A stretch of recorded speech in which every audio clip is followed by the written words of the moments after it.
22 million black victims of Americanism are waking up, and they're gaining a new political consciousness, becoming politically mature. And as they develop this political maturity, they're able to see the recent trends in these political elections. Any minority that has a block of votes that stick together is in a strategic position. Either way you go, that's who gets it. You're in a position to determine who go to the White House and who stay in the doghouse. You're the one who has that power. You and I have never seen democracy. All we've seen is hypocrisy. Today, look around America. We see America not through the eyes of someone who has enjoyed the fruits of Americanism. We see America through the eyes of someone who has been the victim of Americanism. We don't see any American dream. We've experienced only the American nightmare. We haven't benefited from America's democracy. We've only suffered from America's hypocrisy. And the generation that's coming up now can see it and are not afraid to say it.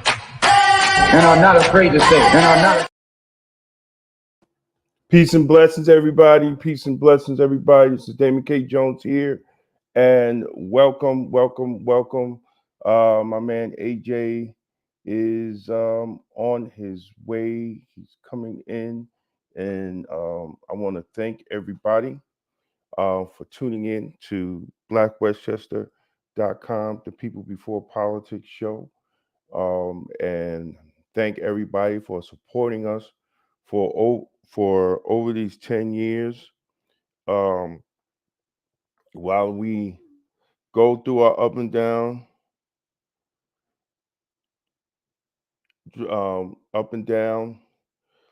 and get this thing popping. So I wanted to start off for all y'all ladies watching, the fragrance of the day. I want to start off with the fragrance of the day. And the fragrance of the day is actually two of them, but they're two different styles. It's the same cologne, but it's two different styles. And one of them I want to talk about the first one is Spectre Ghost. So this cologne right here, I mean, we're going into the holidays. That's the rave. We're going into the holidays, ladies and gentlemen. And you know, if you have this is a more of a mature smell. I think if once you get into the woody notes and the spicy notes, the deep spicy notes, it's more mature. It's definitely more mature. So it's warm and spicy, vanilla, citrus, woody, aromatic, powdery, soft, spicy, fresh, spicy, fruity, and rose. This is dope. And these joints you could get right on Amazon. And I'm going to have the link in the description. Thank you, Pamela. Thank you for wishing us happy anniversary. Thank you for the anniversary wishes. So I want to go forward. I want to bring my brother from another mother in. He is signed in while we talking about my brother Alan Glover. Peace and blessing. Peace. Yes. Can you hear me? Yes. Thank you, Pamela. Thank you. And we'll have the link in the description. If you want to get your son, your uncle, or your man, or your side man, or whatever you want to call them, right? These are great holiday gifts. And this one is Spectre Ghost. This is great. I'm telling you, y'all gonna love this, right? And if anybody knows Killian Black Phantom, yeah. Get AJ one. Definitely get AJ one. If anybody knows Killian Black Phantom, it has the same DNA as Killian Black Phantom, but it ain't gonna kill your pockets like Killian Black Phantom will. This is around, I believe, I'm going to tell y'all right now, this is around $45, right on Amazon. And I know people like, yo, man, what is he talking about? Listen, this is the news with the black point of view. So I also like, now this is $37. This is $37 on Amazon. $37 on Amazon, and you'll get the CIs will be about 2 hours, and you'll get about, depending on your body chemistry, 8 to 10 hours out of it for $37. And this is the Spectre Ghost. And then we have Spectre Wraith, right? So the next one is Spectre Wraith. This is dope too. This is a little darker. This a little darker for like evening wear, black tie. Very, very, very, very mature, and it has that woody rum accord. So if all y'all really like the woody rum, yeah, this is it. It's very boozy. You'll love this, and this is $37-$40 too, right on Amazon. Right on Amazon. I'm gonna have the link in the description. Ladies, you want your man to smell good. And this one here, if anyone has the same DNA as Nashani Ali, if people know the men's cologne, Nashani, this is basically the same DNA as that, and you're not spending $400 or $500. So those are the fragrance of the day. Spectre Wraith and Spectre Ghost. Those are the fragrance of the day, and the links will be in the description for everyone who's watching today. We are about to go. I'm about to set up. Started a little late, but I'm about to set up on. I'm trying to get. I got to try to get. I'm trying to get this Obama speech up, because I think those who are watching really want to know what Black Westchester has to say about Obama's man talk to black men, which, I'm going to tell you straight music. I have been, I'm appalled. I'm definitely appalled, because I think it was very disrespectful, and he was literally talking to young black men. See, because if it was actually older black men, he would have probably got some words. Definitely. So, Alan, what's going on, man? What's the deal? Man, I just was listening to what you were saying, and I was like, man, so Charlemagne's got donkey of the day. You got fragrance of the day. Absolutely, man. That's like, hey, peace and love. Absolutely, man. Truth abounds. And anytime anybody can get some check note into your flavor, whether it be scents, oils, fragrance, colognes, everything is love. Everything is Oh, everything, man. absolutely, man. That's Absolutely. excellent. That's You know, we excellent. we want we want we want people to look good, feel good, smell good, and taste the right food. Because Absolutely. Absolutely. we only got one life. I mean, a lot of people teach about heaven, but I haven't heard anybody come back and give a description of it and tell me that they saw my mother. So There you go. I know right now this is the only one I got. And when, and you don't notice that until you get into your 50s and you start putting close to 60 years old. And you're like, man, I can't do all the things I used to do. So I have to live a good life. I was watching RC Blaze today. He told the young brothers, he said, look, when you're young, You could do 2-3 jobs, and you could. The problem is when you work 2-3 jobs because you're young and you could do it and you have that energy, you don't plan for the future. You don't save. You buy the latest this and the latest that. And then when you get in your 50s and you push your 60s and you can't do three jobs and 2 jobs because your body just can't do it, you really don't have a lot. So, we have to start teaching young men, especially young black men, finances. We got to teach them, to have their own businesses. We have to change the mindset. And this is the problem.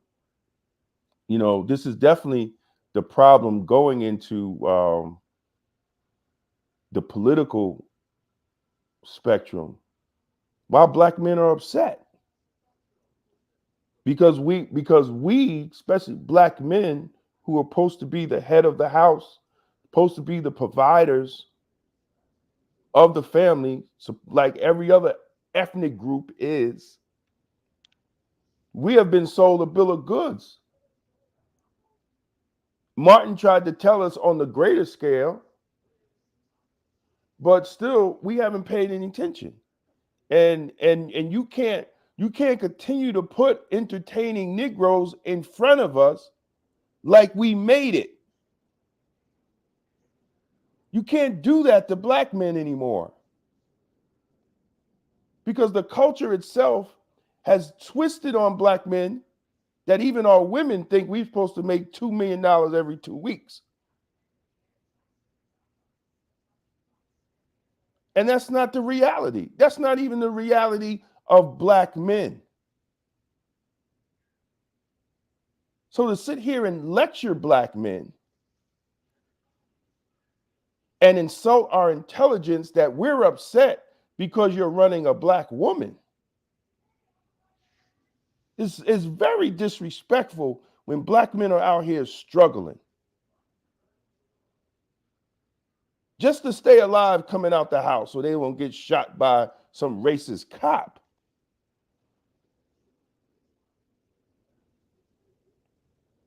So y'all need to start talking to black men,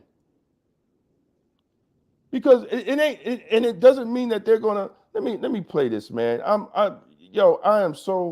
It's so crazy, but God works in mysterious ways, because maybe this conversation finally needed to be had on a national level about the Democratic Party and black men. Let me see if I get the screen up here so we can play this Obama stuff.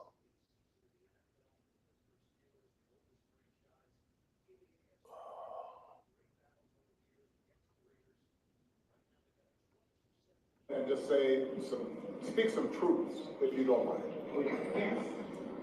Because my understanding, based on reports I'm getting from campaigns and communities, is that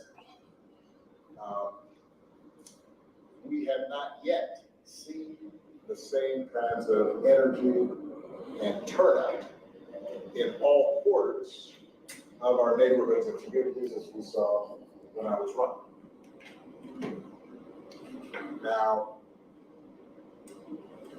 I also want to say that seems to be more pronounced with the brothers. So if you don't mind, just for a second, I'm going to speak to y'all directly and say that when you have a choice that is this clear, when on the one hand you have somebody who grew up like you, knows you, went to college with you, understands the struggles and pain and joy that comes from those experiences, who's had to work harder and do more and overcome and achieves the second highest office in the land, and is putting forward concrete proposals to directly address the things that are vital in our neighborhoods and our communities, from housing to making sure that our mothers and our fathers and our grandparents can afford medicine, and making sure that we are dealing with prices that are too high, and rents that are too high, and are committed to making sure that we maintain the Affordable Care Act. So everybody's got health care, and cares about things like education and entrepreneurship in our neighborhoods. And that's on one side. And on the other side, you have someone who has consistently shown disregard, not just for the communities, but for you as a person. And you're thinking about sitting out?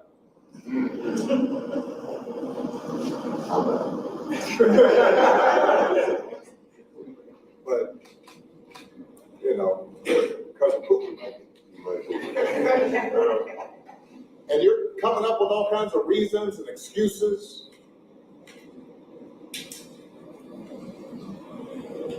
I've got a problem with that, because part of it makes me think, I'm speaking to men directly, part of it makes me think that, well, you just aren't feeling the idea of having a woman as president. And you're coming up with other alternatives and other reasons for that.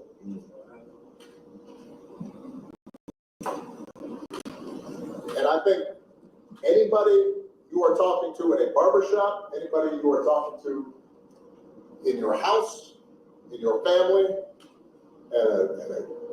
at church, who is coming with that kind of attitude, I think you have to ask them, well, how can that be? Because the women in our lives have been getting our backs this entire time. They've been raising us and working and having our backs. And when we get in trouble and the system's not working for us, they're the ones who are out there marching and protesting. And so now you're thinking about sitting out or even supporting somebody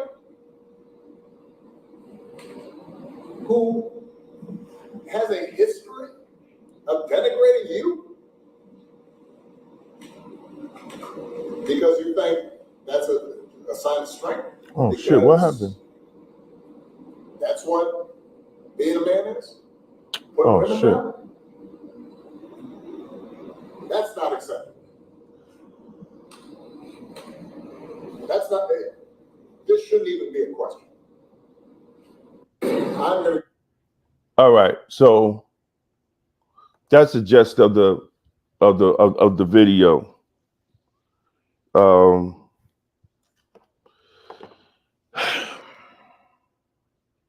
Let's have a good fireside chat. If you want, let's devote 40 minutes to this. Yeah, because that's all I'm going to do. Because I took some notes here, you know, but that's all I'm going to do is be on here no more than an hour to discuss this.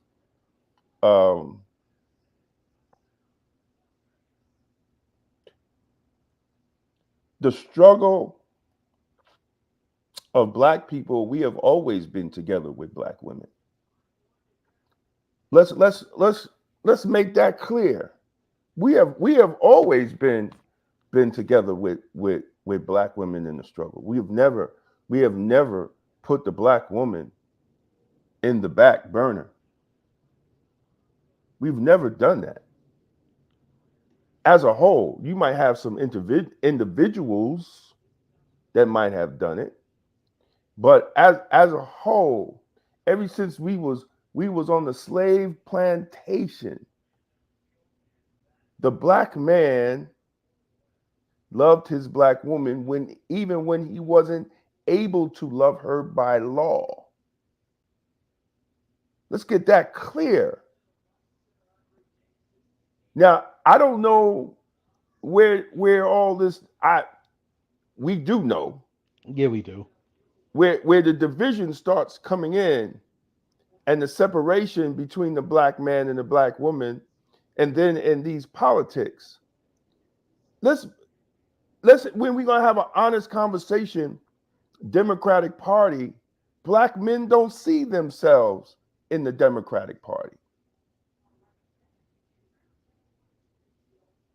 Black men don't see masculine black power in the Democratic Party. We don't have to look at the Republican Party as being racist when the Democratic Party is just as racist as the Republican Party. Look at how the white Democrats treated Barack Obama for 8 years. He couldn't get nothing done.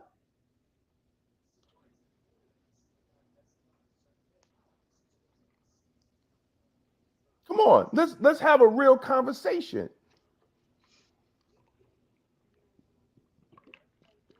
Look at how they treated Jamal Bowman and how disrespectful that campaign was to a black man. And I said back then, this was going to come and bite the Democratic Party in the behind, because the whole world watched how Jamal Bowman was being treated by the Democrats. The whole world.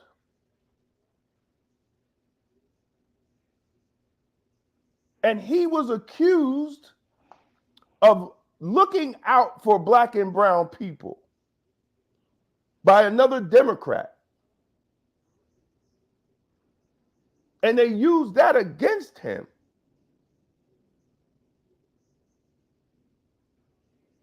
And also being outspoken for the genocide of more black and brown people over in Gaza. And you got the nerve to question black men on why they are disenfranchised by the Democratic Party? It's not about Kamala.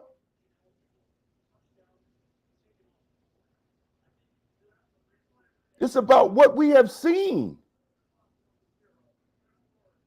and what we don't see in our communities. Look at all the Democratic-run cities within the United States and look at the condition of black people.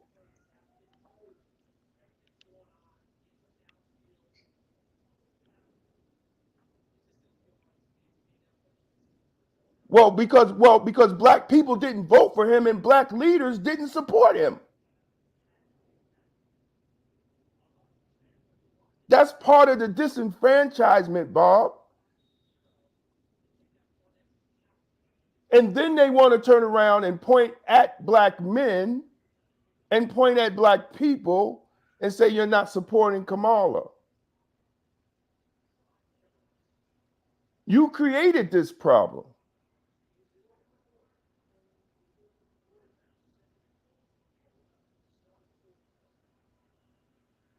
So this is, man, like we can't sit here and do this. And I called it from the beginning. If Kamala loses, they're going to blame black men.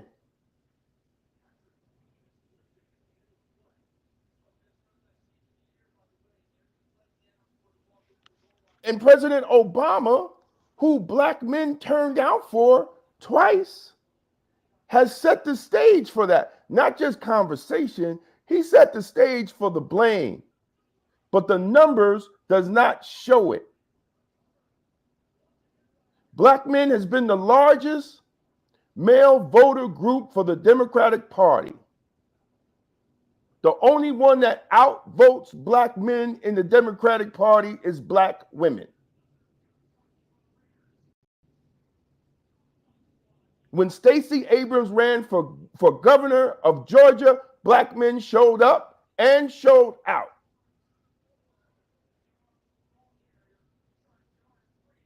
And when homeboy ran in Florida against DeSantis, it wasn't black men that didn't show up. It was black women that didn't show up in Florida. These are the numbers.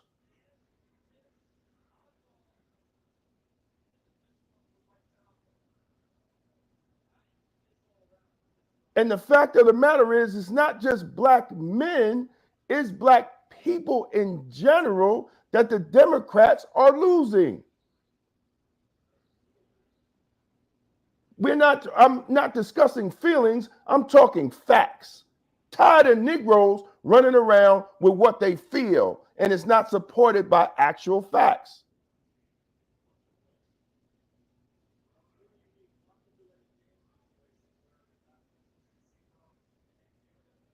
In 2008, Obama got 95% of the black vote. 2011, when he ran, it dropped 6%. Donald Trump got 12% of the black vote when he ran.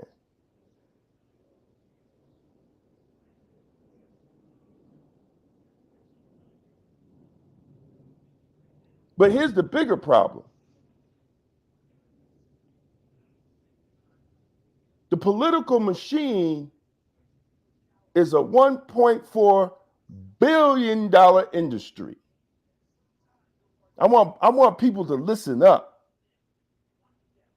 $1.4 billion industry, the political machine. And black people only get less than 7% of the political strategist contracts.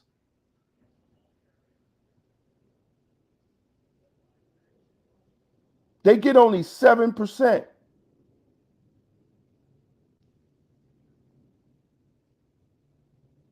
When you see these black politicians out here, their campaign managers and campaign teams are white. Majority are white. And even Jamal Bowman, as I love him to death, as my brother, the reason why he lost, his campaign team was white. How you gonna get the black vote with white folks? They ain't never been in black communities, ain't never been in Edomore, ain't never been in all these other agencies or all these other places where you want the black vote. And Bob, as you said, black men ain't turned out because they were sending white people to talk to black men. They had no clue. They didn't even know where the churches, black churches was.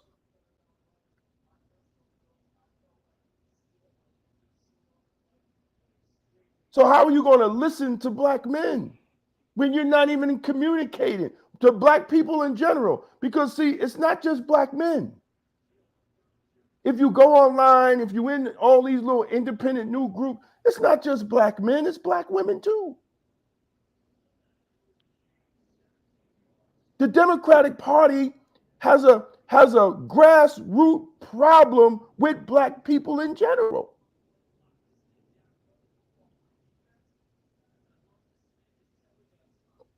In general.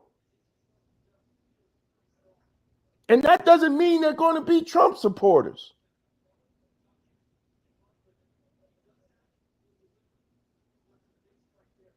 And Bob is watching. He is a student of history. And if anybody with common sense understands the struggle in Gaza,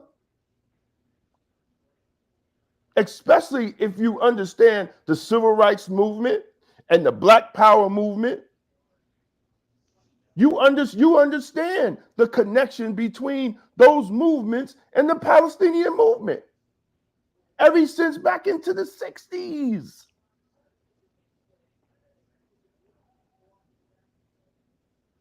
It doesn't make no sense we carry a smartphone and be so damn dumb.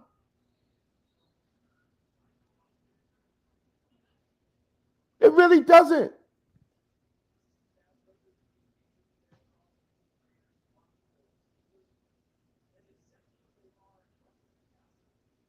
And then we are not even organized in the Black community politically. Not even organized. We don't even get the message out. That falls on the Democratic machine. You can't blame Black people because of the fault of the Democratic machine.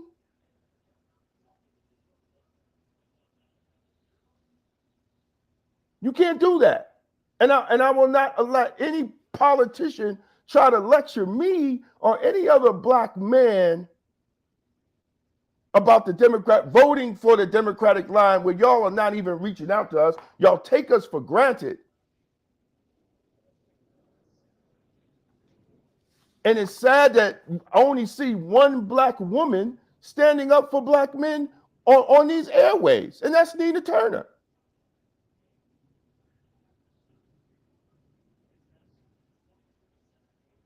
And what does that do? That allows some of these women that have ill intentions to keep the Black man and Black woman separate, use that as another wedge. When we have a hard time already even communicating in each other in a loving way.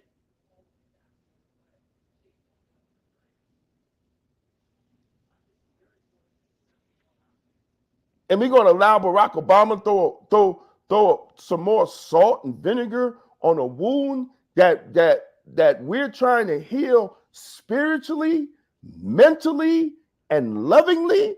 Absolutely not. Absolutely not.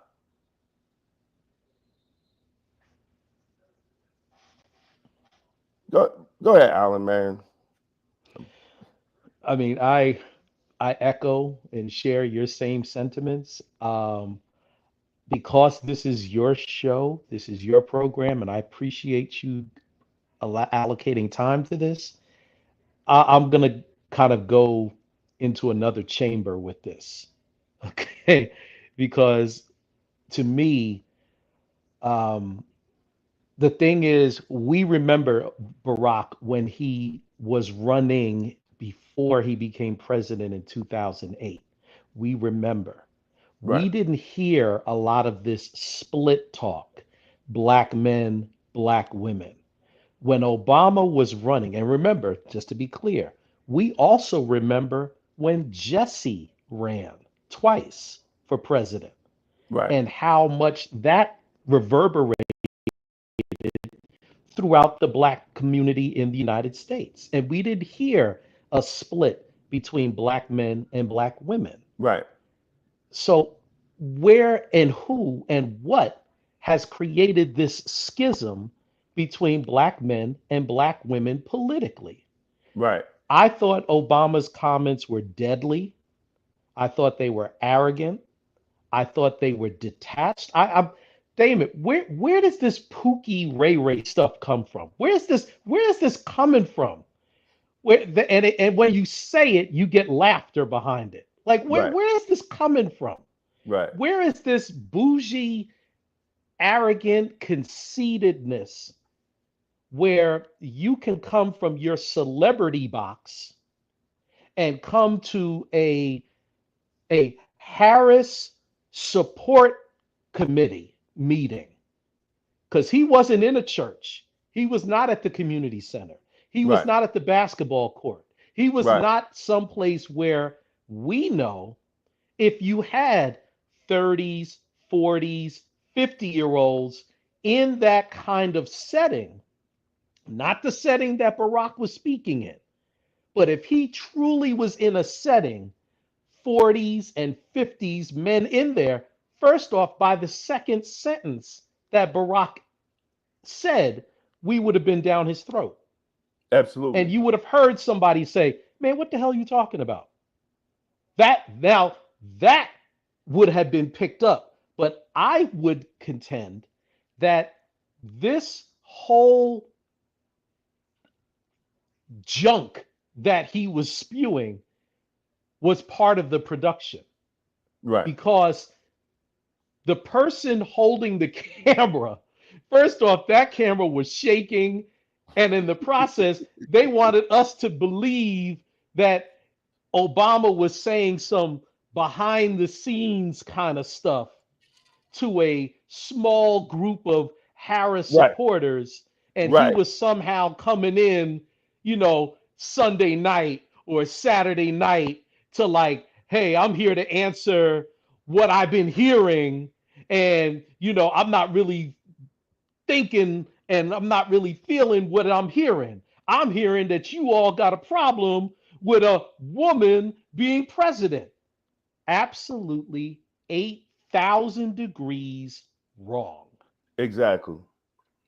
8,000 Exactly. degrees wrong. Exactly. And the fact that Barack, because as he echoed, Damon, if you had time, man, I know the show is not designed for this, but there was so much wrong with what he said, we could only go sentence by sentence.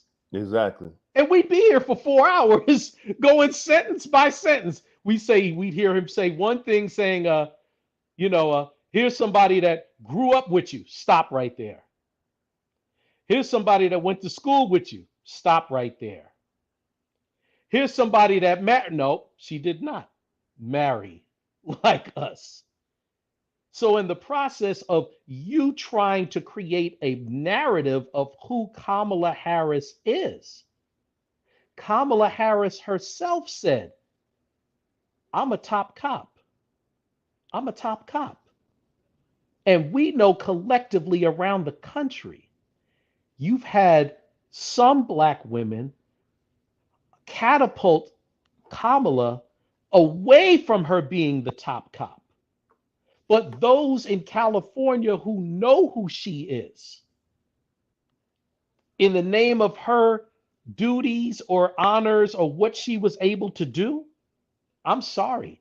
From San Francisco to Los Angeles to San Diego and all cities in between, there are Black people who contend with what she's saying as her accomplishments.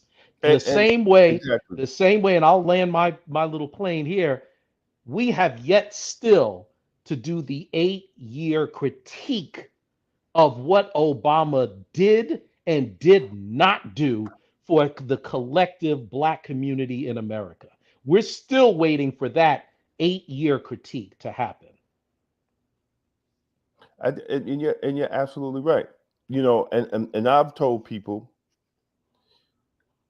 in my 33 years in law enforcement and being the Northeast Region President of the National Black Police Association, and having to go, and also the national membership chair, former membership chair of the National Black Police Association, and I had to go out to California many a times. And this is not knocking; I'm just telling my experience. And there wasn't no good talk among even Black law enforcement, conscious Black law. I'm not talking about the Black law enforcement that just go along and get along with this policing structure, this racist policing structure. I'm talking about those who work in the community and those try to push back on police and community relationships to save our community from abuse. Didn't have good things to say.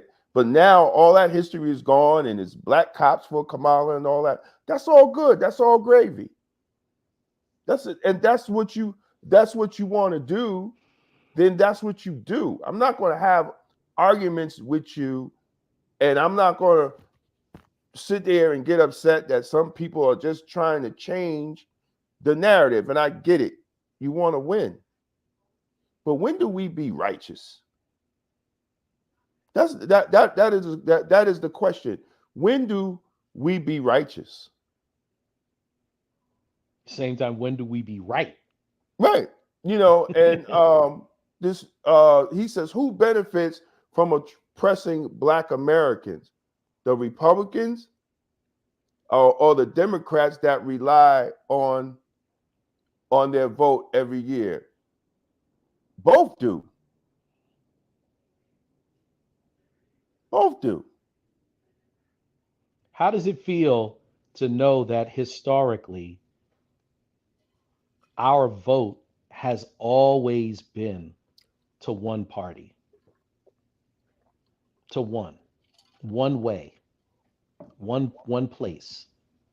Asian split, Jew split, Scottish split, Italian split, Puerto Rican split, Latinos split, Mexicans split, Cubans split, Black people, one way. And ask for that one party to be everything for us, which hence goes to something you had said once before, is that the narrative of how we understand how politics works and what politics is supposed to do. Today, with all due respect to those that came before us, they're dying. They're on their way out. Jesse's in a wheelchair with his mouth open. Some of these other ones have passed away. Oh, Barack Obama is trying to fill the seat of not just being the past president, but having something to say of substance as a kind of de facto civil rights leader. De facto. Right.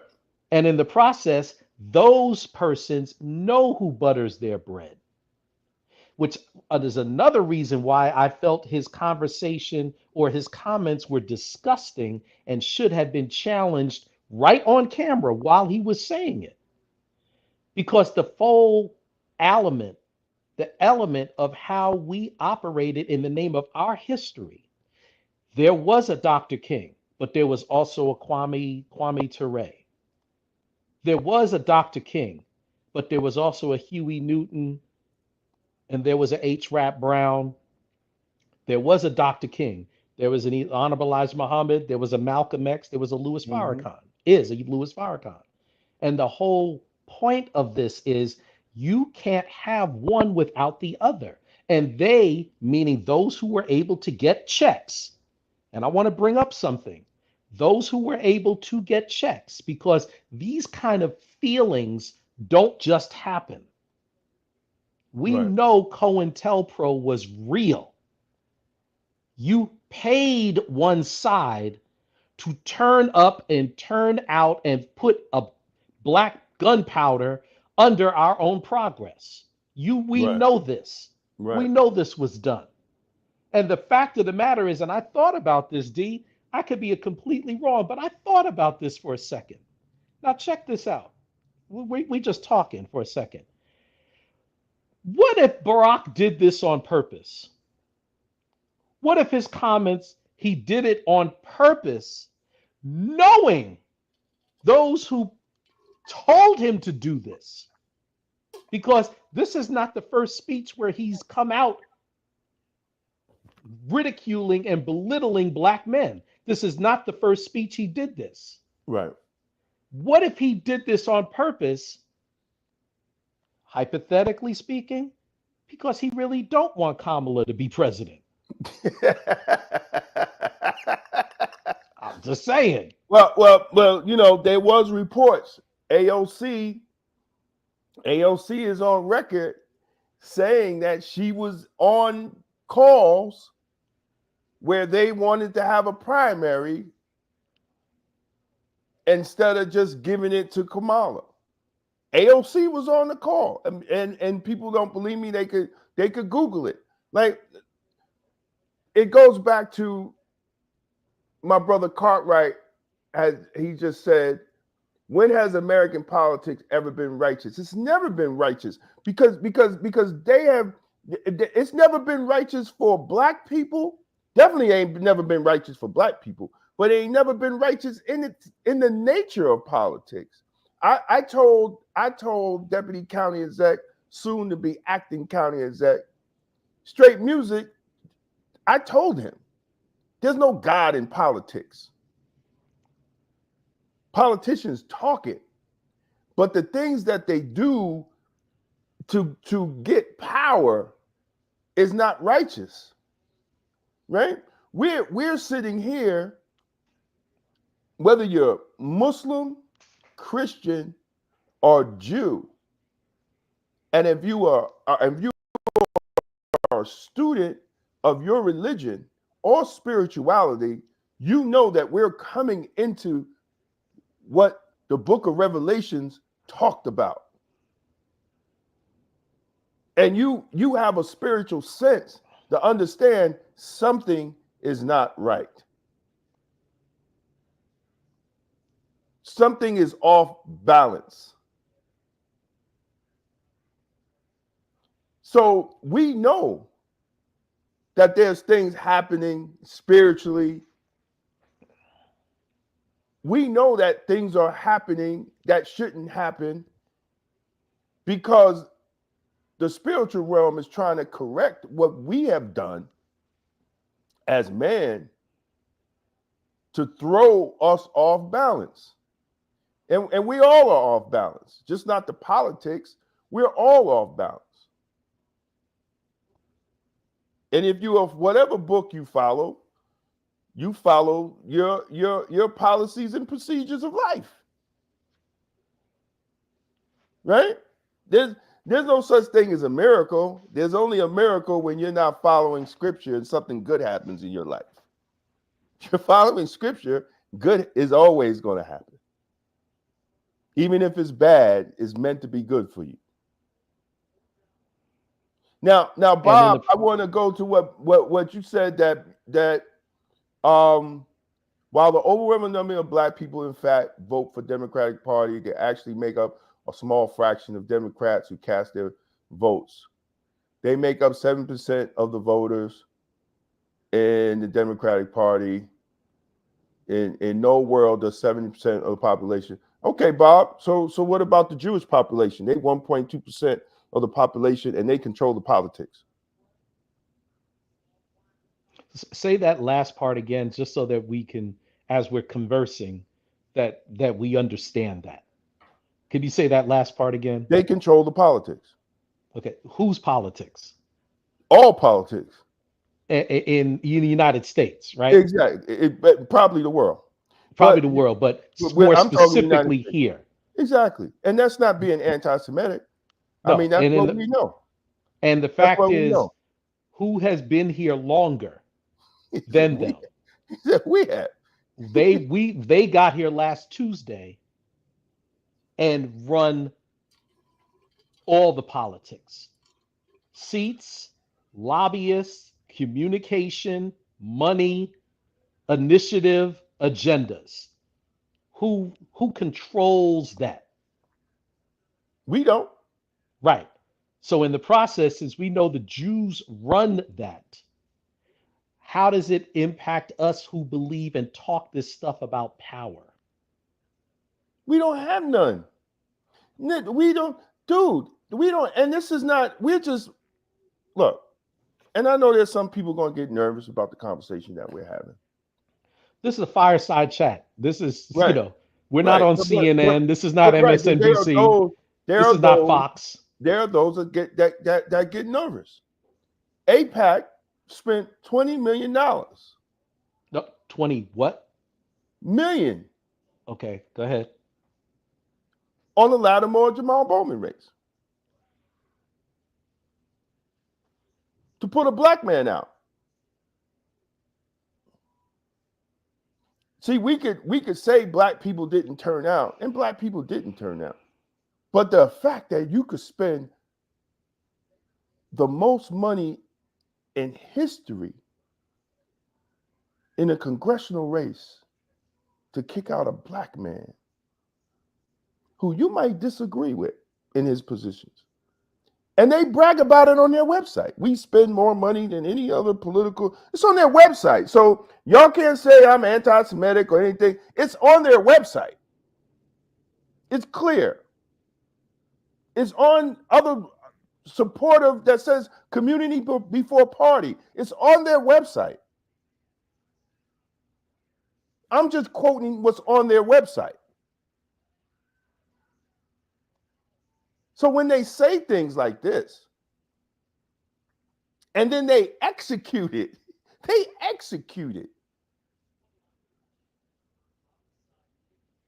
And they have a less percentage of population than Black people. then something's wrong. So we cannot use that excuse that we're only 17% when they're critically less than us. But not only do they use their vote, they use their financial power. So the question is, what is wrong with black people? Because see, we spend more than any other ethnic group on bullshit. We are awaiting something that has never happened politically. We're waiting for something. We're waiting for, we thought what we were waiting for was in the embodiment of the Obama presidency. We were waiting for somebody to embody our struggle, our sojourn, our fight, and our verbal jousting at that bully pulpit.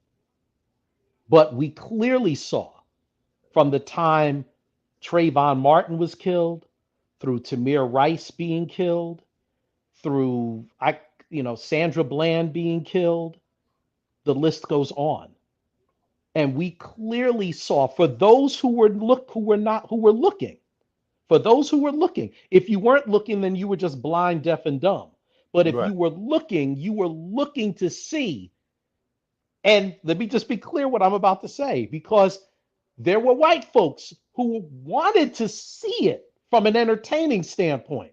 They wanted to see Obama hit that rostrum with a fist and say, damn it, this is enough. I've had enough of this. I've had enough. You better go to a commercial and come back, because I'm going to be here and I've had enough of this. Not on my watch. Not while I'm president. Damn it. That's it. And it never happened. No, look. It never happened. He had a moment.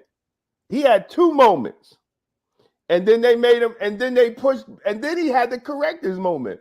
He had one moment with Trayvon Martin when he personalized it. He personalized it and said Trayvon Martin could have been my son. Then they forced him to step that back, right? Well, he said that after a drink and was sitting like me and you are sitting right now and said, well, if I had a son, he'd be like Trayvon. He said that at the hookah lounge. And, if I had a son, hold on. If I had a son, he'd be like Trayvon. That's what he did. Remember, there's over 60 million of us here in the United States. And that was his response. We looked at it the same way we used to sit in those courtrooms in the second floor in the colored people section. See, we sat in that colored people section when somebody was speaking on our behalf, and we were waiting for him to acknowledge our pain, our strength of right. And all he could say, if I had a son, he'd be like Trayvon. And what happened is they have the ability, when I say they, meaning media, has the ability to sway even that little sentence and give it more bicep than it was. Because when we left the room after he said that, what did we hear? People say, you heard Obama? Yeah, that nigga ain't say shit. That's what we knew existed. Well, we also knew existed when brother what's the Professor Gates, when he got pulled out of his house and violated in cuffs. Oh, the beer summit? Yeah, and then he said the officer was stupid, which the officer was stupid. And he should have stood on that. He should have stood on that, because the officer was stupid and he violated Professor Gates' rights. And then they pushed back on him, and then he want to have a beer summit when all this. See, we never get a chance with our black political leadership. And if any black politician is watching, man, I say this out of love, because if you're in Westchester, I've been out in the forefront of speaking for black people in Westchester County. We never get a chance to see y'all stand up like black men. We never see it. Kenneth Chamberlain's father was shot and killed and called the N-word. And it was all on audio by police, called the N-word and killed by police. And we couldn't get one black male politician to stand with the family. You got to be, let alone black pastors were ghosts. Was ghosts. We couldn't get one black male politician. Let me correct. The only one that came out, one out of whole of Westchester County, one, that was Johanna Edwards. When he was councilman in Mount Vernon. Big shout out to Johanna Edwards for doing that. But we couldn't get nobody else to come stand with that family, especially a black male politician. So what are we to feel? See, y'all think this shit is all politics, but there's feelings in this, man. As a black man, there's feelings. And then when there's a swastika written on a dumpster that didn't kill nobody, didn't do anything, it's standing room only. You got all the black politicians, you got all the white politicians, you got the pastors, you got everybody trying to get in the photo, squishing for a swastika written on a dumpster. So a swastika written on a dumpster is more important than a black man's life that was called the N-word 3 times, tasered, beanbagged, and shot and killed. And you think black men don't have a damn problem? We have lost our minds.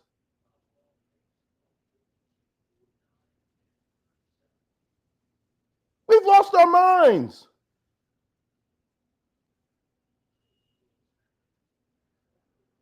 This is insane. Y'all have to get it together because you're losing black men because we don't see justice. And then you try to turn our women against us like we don't protect women.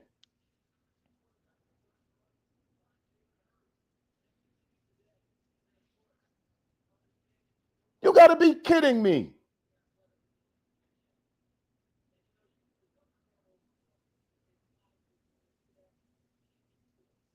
And when I try to tell y'all in nice conversations like, yo, man, y'all got to do this. Y'all got to do that. Oh, well, you know, Then you want to talk to Kenny Chamberlain and his family behind the scenes, behind closed doors, and all this and all that. No.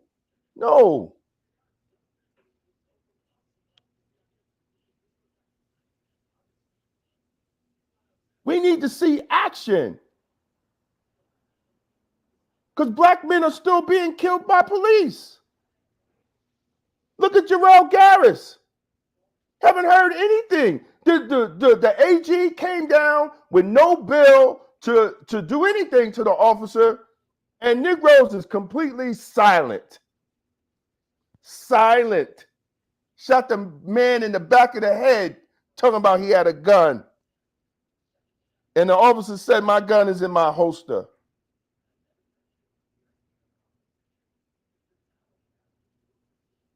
And the AG's a black woman.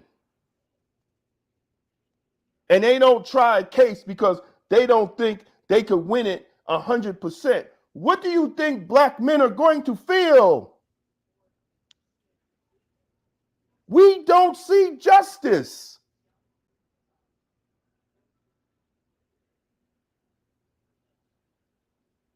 We don't see justice. We're getting killed every day.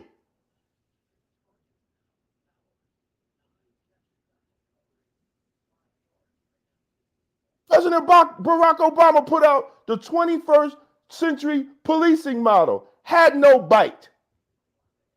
Nice suggestions. Had no bite.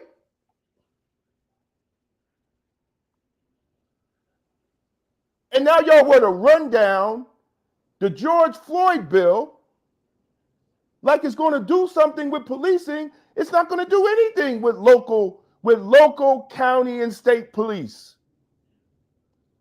It has no bite neither. It ain't not going to even pass, but it doesn't have no bite.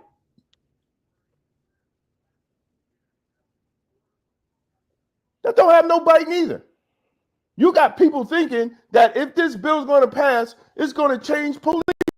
They ain't going to do a goddamn thing with policing because it's something called the 10th Amendment.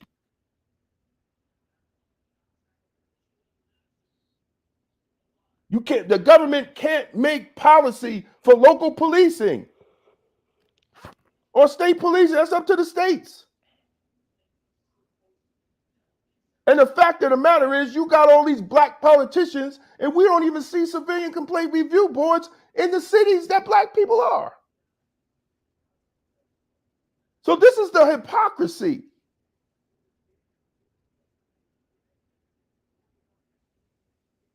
This is the hypocrisy.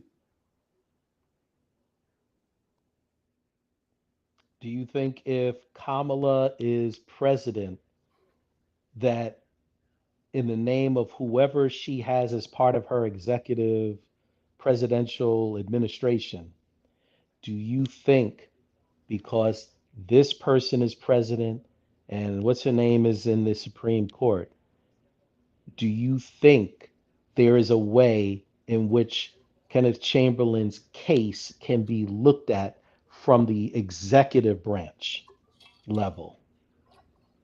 No, because the DOJ didn't come in. It was already it was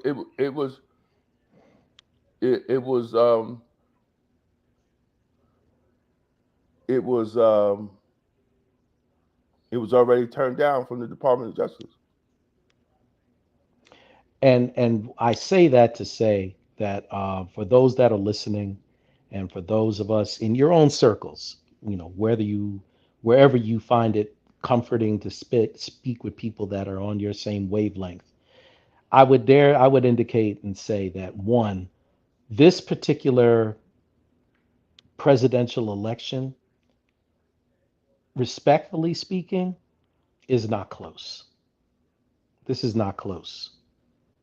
The networks will have you believe that this is very close. This election is not close. And this has nothing to do with whether you're thumbs up Trump or thumbs down Trump. It has nothing to do with either your thumbs up Kamala or thumbs down Kamala.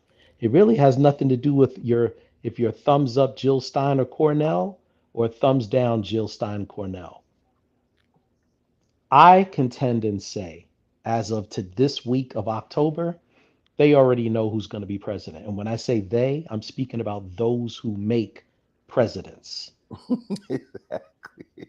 I'm not talking about the average voter who gets turned on and turned out, to go vote. You can exercise your vote, but I'm here to tell you, as my man Damon is in New York, born and raised, I'm born and raised in New York, but I live in Las Vegas, Nevada. It's not even close. It can appear close, but to be very earnest with you, in the name of people who make presidents, it's not close. And we need to hunker down with each other and see and dissect what is it about our political present future and what are we going to do? Bougie, boule, grassroots, independence, liberations, spiritual, economic, military, whatever your gift, what are we collectively going to do? Not you and your 12 friends, not you and your 19 friends who get a check from the White House. Because one thing I wanted to say, I don't know if you saw Van Jones and Michael Eric Dyson were speaking on CNN post Obama's ridiculous yuck mouth comments. Right. And Van Jones was standing up for Van Jones was standing up for Barack the same way Hosea Williams stood up for Dr. King. And Van Jones kind of slipped up. I understand what he was doing as a zealot of Barack Obama. But he said Barack Obama is the greatest man that we've ever had. This is the Absolutely not. This is the greatest leader we ever had. Absolutely And not. respectfully, Michael Eric Dyson put him in his place. But I'm going to tell you, as somebody that looks at people's physical gestures, Van Jones knew what he was doing. He knew what he was doing. And the problem is, and I'm going to be very honest with you, I appreciate your show. We have a lot, and I would say a lot, meaning a percentage of us in our collective Black community, we have a lot of sinister thinking, devious minded Black people in our collective community. And these are not just the poor grassroots. No, these are bougie, educated, eloquent Black people who, for their own selves, have made their own deals with our open enemy. And they are amongst us, spewing crap and trying to be giddy under their breath, looking at something very sinister. In Barack Obama's comments, as he said at Morehouse, quit your belly aching, quit crying, quit making excuses. And I'm like, who are you, a football coach? Like, who are you talking to? Yes, sir. Who are you talking to? And then this time when you speak this time, and you had the nerve to echo, well, I think you all have a problem with a woman being president. No, No, we don't. but We never. if We would never have a problem with women being leadership. no, not at all. At the same time, we do know how we talk. We do Right. know how we talk. And it's not, once again, if you believe that people who are presidents are selected. Reagan was selected. Exactly. That was the whole thing about, hey, man, the guy that used to be the actor in Hollywood, that used to walk around with the chimp in his hand, that's the guy that became president. And had the whole world like, what the hell? Yeah, they're like, oh, man, Schwarzenegger can't be president. But, oh, man, Terminator became the governor of California. These people are selected. They're selected. And what I mean by that is that these folks who make presidents have been watching Kamala. They were watching Donald Trump. This wasn't just haphazard. Somebody decided to run, and you, Jose in the Bronx, and you, Hector in Brooklyn, and you, Sean in Staten Island, you got your money together and you voted. Oh, shit, he became president. Had nothing to do with you all. If Kamala's running for president and you vote for her, respectfully, it has nothing to do with you. It's just you become part of what is called the popular vote. That's just one side of the coin. I'm in Las Vegas, people. There's $9 billion hotels on the Las Vegas Strip. Do you think the owners of those hotels think about the popular vote? Exactly. They're not thinking about the popular vote. Carl Icahn, who runs Caesars. The gentleman, well, I forgot his name, who runs MGM. The other guy that runs the Wynn and the Resort World and the City Center with the Aria. Do you think they think about the popular vote? Oh, yeah, we got to see what the women, the Rainbow Warriors, Black people, we got to see how they're voting. They're not thinking about you. That's right. They're That's thinking right. about what is best interest for us.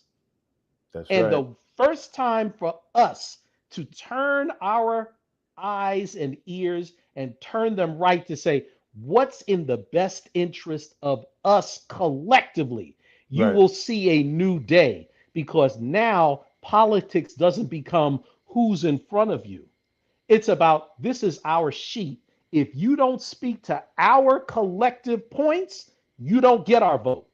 But see, but then you got, and I'm going to say it, and I'm going to say it. Me and my son, there was a meeting, and Chris Lattimore and other brothers, and Shout out to Lat. shout out to Chris Lattimore, shout out to the brothers that hosted the meeting down at the Trap House, and they have a recording, and I wish they put the recording out, to the fact that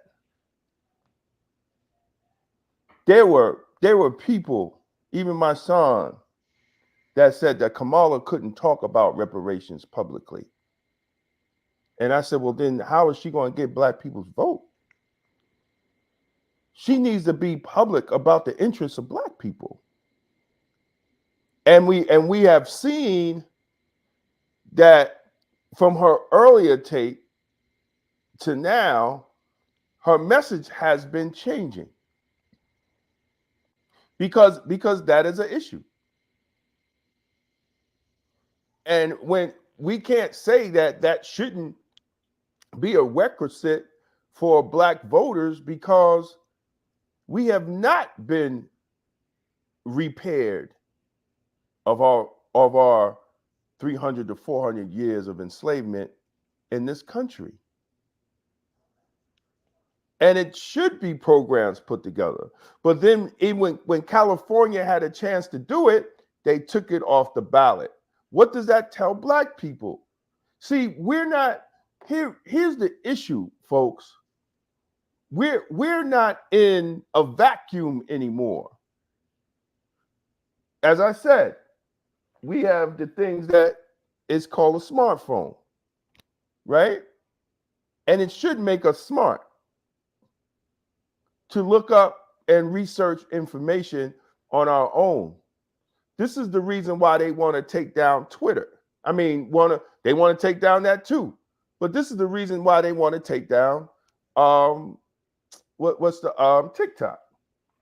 Because the youth are communicating and they're showing what's going on in other places. So now we're able to see other things that's happening to create our thoughts and our decisions. You can't say that everything is fake. You should also, verify everything you see. But information is being exchanged among the masses that the government can't control now. They can't control. And let's go back. Even when Kenneth Chamberlain was killed, social media wasn't as prominent in giving information and news as it is today. There were people that in Westchester that didn't even know what happened to Kenneth Chamberlain Sr.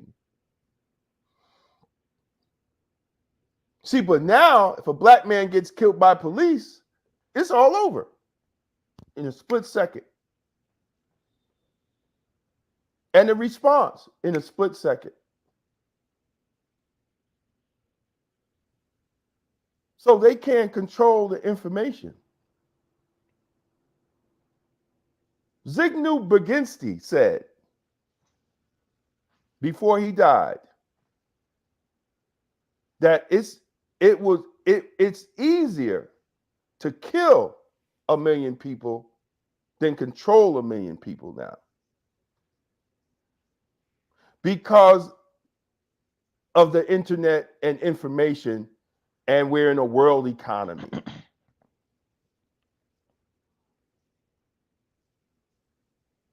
So we're having this conversation because the Democratic Party needs the black vote. Absolutely. The Democratic Party needs the black male vote. Absolutely. But it's high time that the Democratic Party really start explaining what they're going to do for black people. Or you're going to see more and more young people, even older people, start falling away from the Democratic Party. With all due respect to the LGBTQ and all the other issues that's out there, because they push that out there. You send emails out to black men and black women about every other ethnic group's issues but black people issues. And I'm just being honest. If Obama did that to have honest conversations, then that's the honest conversation we're going to have.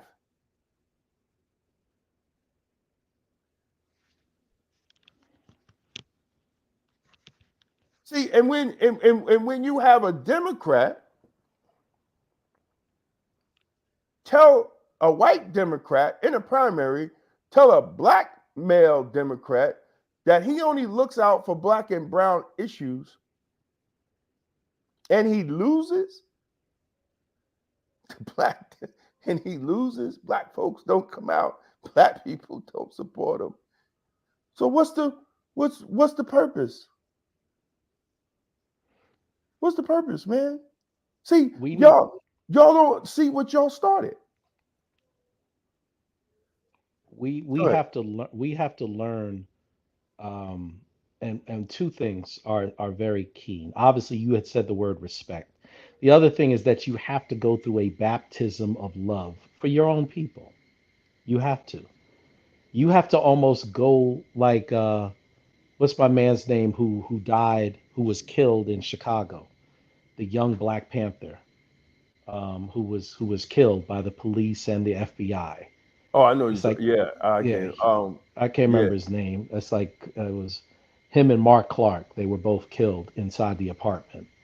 And the point that I'm making is when you heard him at a young age, when you hear Tupac at a young age, they loved their people because they saw what the people were not getting. They saw what the people were not getting. When we had the opportunity and we appreciated it, we used to sit with Napoleon Holmes, we knew that he loved his people because he knew what we weren't getting. You know, and the fact is, it's like there are those amongst us nationwide who are on that same spirit. They're on that same vibe and they love our people. But something does happen to some of us when we look at that love for our people as a career and not look at it as a lifelong journey. Loving your people doesn't stop if you get diselected out or you get unalived out of office. Or you get not voted in. He was like, well, I don't like the people no more. I just did that to run for office. Well, we knew you was faking it then. And the thing about Obama, and I'll be honest with you respectfully, Black men in particular who run for office in our age group, ever since Barack was president, if you notice, Black male involvement from a Democrat standpoint has been slowly but very, very gradually, repetitively decreasing. Right. It has been. They know 2008, and now it's 2024. That means that you're telling me that now somebody is about 16, 17 years old.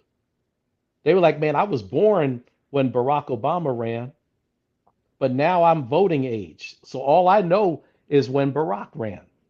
But you still have some people out here talking to people as if there's a love for Hillary Clinton and there's a love for Chuck Schumer and there's a love for this one and that one. And every time that you as a Black man show love for those across the aisle or those across your community lines, you begin to lose a level of interest in the Black community, specifically amongst Black males. Now, you could take it or let it alone. But every time you want to become a universal USA everybody quilt holder, you're going to lose support. And the reason why you're going to lose support is because I know what I see we don't have every day. Right. You, like Barack Obama, when he stood up and spoke to people about, I don't know if you all want a woman president, she grew up with you and the rest. You echoed that same civil rights lectern, that baseless crap that we had been hearing ever since the first, the turn of the 70s, when you had those early politicians. I call it the David Dinkins approach to politics. Speak to babies and speak to senior citizens, but don't speak to them niggas in the middle, because them niggas in the middle will challenge everything that you got to say. So hold the baby and kiss the great grandmother on the cheek, but don't speak to them niggas in the middle. Don't talk to them. And that's what Barack knew. He's like, man, like I said in my first sentence to you, if Barack had spoke in a community center that we knew, and he started running that stuff, oh, the camera would have been running, because one of us would have had to been held back, and Barack Right. wouldn't have been allowed to get another sentence out. Exactly. And they would have interviewed one of us and say, what brought all that on? Where did that all come from? What was that melee about? Did he do something to you personally? No. But yet he did, because he like others have always taken our fervor for granted. Right. And they just said if the Democrats had a motto or a logo, it would be this: Democrat, do what you've always done. That would be the logo. That would be the motto. Hello, you welcome. You've called the Democrat Party. Our motto: do what you've always done. How can I help you today? Right. And And this is another thing. It's just two things, brother. It's two things. You can't send Black men, the usual gatekeepers of the Black community. That's not working anymore. And we don't want new ones giving them the same old script, but in a new body. Right. We don't want that either. Right. Because that's what's going to that's what's going to happen. And then what's also, they have learned to grab these social media people.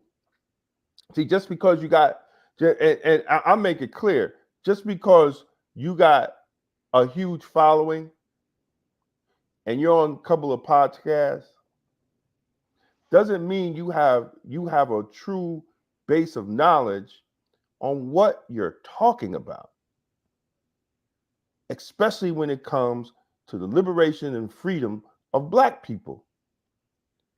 Because if I can't see who your mentors were that was really in the struggle, if you don't respond and understand who certain people were, see, I just know you just talking to these new young people that don't have no history. See, a lot of y'all social media influencers that quote unquote for Black power have no history base. I had one tell me right on the thing, well, we're going to do our own thing. And I'm like, dude, if you're talking about any type of political power and you're not pulling out of Dr. Amos Wilson's book, The Book of Black Power, or you're not pulling out of Dr. Claude Anderson's many books, then Negro, you don't know what you're talking about. It's the blind leading the blind, and you're going to put Black people in a ditch. And this is another part of the problem. So now what political people are doing is grabbing these fools to co-sign on politicians. Because they're not in it for the true liberation and freedom of black folks. They're in it for the money. Because social media says do what everybody else do so you can get a whole bunch of likes so you can monetize it and make money every month.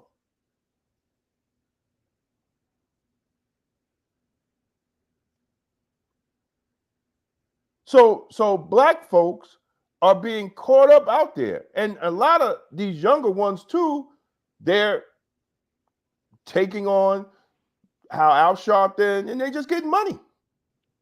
Look, and you know what? And if that's what you want to do, that's what you do. But when you get called on it, just understand you're going to get called on it. And it should be expanded. It should be expanded from the standpoint of, I remember how me and you used to always talk, because we have love for some of ours. We love Minister Farrakhan. We love Claude Anderson. You know, we love those persons who have dedicated and sacrificed their lives for the greater good of their people out of love. People like Cornel West. I mean, I love Cornel West. Sometimes he says some things, but I understand where his heart and mind lies. And he knows what hypocrisy looks like. He knows it.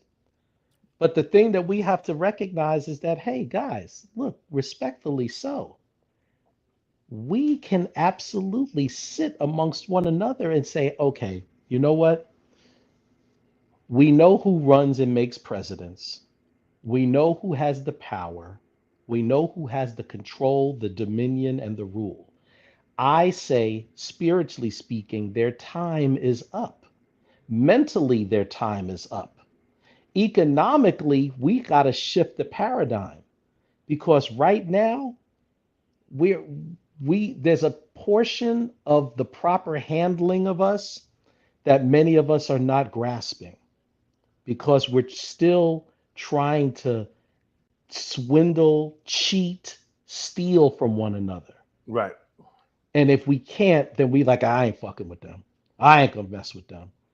And the fact is, these folks want us to do what we've always done. They're like, hey guys, look, I know you may be mad at us. Look, just vote this one last time. Believe me, just vote this one last time. And believe me, the next time we'll do, and we will have you all at the table and you can administer exactly what you want. But could you just do this for us just one last time? Exactly. But you're a liar. See, my thing is this: you're speaking and listening to a liar. Groomed man, beautiful woman, liars. They're liars. They're liars. And this is not one of those times when people say, yeah, but what about Trump's lies? Well, remember, we're from New York. We knew Trump way before he decided to run for president. We knew about him way before The Apprentice. We could tell you about the Trump parties. We could tell you about when Trump Tower opened and we went in there because we was like, hey, I want to see what the Trump Tower looks like. I want to see what that looks like. Before Trump, for the most part, most of us didn't know who the developers were in the city. Yeah, you're right about that. We didn't know them. If they walked by us 9, 10, 15 times, we wouldn't have been able to say we know the company, but we didn't know Wellington Mara and some of these other ones. We didn't know these guys. But we knew Trump. And Trump put himself out there. Now, at the same time, if he's siding with the white racist majority in the United States, hey, guys, that's what America has always been. It's always been this. Now it's America without the hanging, without the damn cross burning on the front lawn. It's without that. They still doing that. Well, I mean, what I'm saying is that at one time, it was on the front page of the New York Herald. Exactly. It was on the front page of the New York Times. Hey, there was a hanging this week. Oh, there was a cross burning this week. Now it's not front page news of those actions. So in the process, I'm just saying this. We know some of the people who voted for Giuliani to be mayor. Right. We knew them. After Dinkins, they was like, man, hell, we ain't never going that way. We gonna vote Giuliani in. And they voted Giuliani in. That's right. And when right. Giuliani cleaned up South Street Seaport and he cleaned up Times Square, a lot of black people was like, yo, you see what the hell he did? Yo, he cleaned, man. This is like a fresh new pack of deodorant he put down here. It didn't smell like piss and urine and garbage all throughout Times Square. You gotta give, he did that. David Dinkins helped the US Open. Giuliani did what he did. I'm not a fan of Giuliani because of the other side of crap that he did. Right. But let's be clear about this. Whether you decide to vote for Kamala, whether you decide to vote for Trump, whether you decide to vote for Cornell, whether you decide to vote for Jill Stein, whether you write somebody in, we're still brothers. We're still sisters. Exactly. Post all of this mess. Exactly. And the problem is we are still letting people, because they're getting a check, Exactly. Exactly. exert and sing the symphony of division. They're still doing it right now. And this is not some older black grandmas doing this. These are our peers. Some of our peers, in the name of their bouginess and their acceptance and their worldwide trips and their great car service to the studio, they're the ones pushing a lot of this division because they're getting a check. You get a check. You get a check. Oh, you see all these people they're getting checks. Trust me, I know. They're getting checks. Ka-ching. They're getting checks. They even get checks. They even get checks to come out and speak on police brutality cases. See, this is why one of the reasons police brutality will never leave, because it has created another economy. Because when a young person gets killed, and I know this for a fact, and I know there's those out here that are famous and all this, they get checks. Checks. They will even tell a police chief that they got to cut a check to help stop riots. I know it for a fact. Some of them who are on TV. Checks. And I want people to think about this. They always promote a settlement like they won something. They didn't win nothing. They didn't go to court. They didn't go to any type of trial. They got a settlement. A settlement helps the family, but a settlement is not a win. A settlement does nothing for the future of fighting police brutality because it doesn't create case law. So if another black man is killed, there's nothing for that family and that lawyer to pull legally to say, hey, look, this was ruled. This similar case was ruled in Alabama. So let's not get twisted when these lawyers come running their mouth that they want a big settlement. Good for the family, good for their promotion, but for the overall, it's not good because they haven't won a case. So you got lawyers out here that never won a case. Never won a case. And then now they're promoting legislation that's fraud. And ain't never won a case. And pushing the legislation, the George Floyd bill, like it's going to do something to policing. It's not going to do anything to your local police department or your county police department or your state or your state policing. It's only going to affect federal. And federal law enforcement officers don't have that type of contact with the overall population of the United States.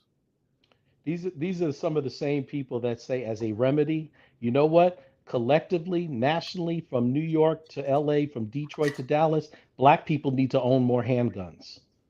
These are those same people that offer this as a remedy. That, you know what? We just gonna have to carry more guns. We just need to have more guns and go out and buy some guns and let them know that we're not playing.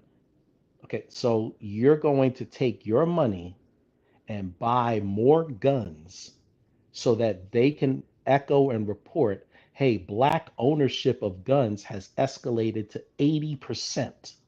So they could I kill more know, black people. so I know this. Beretta will have a glorious Christmas. Mm-hmm.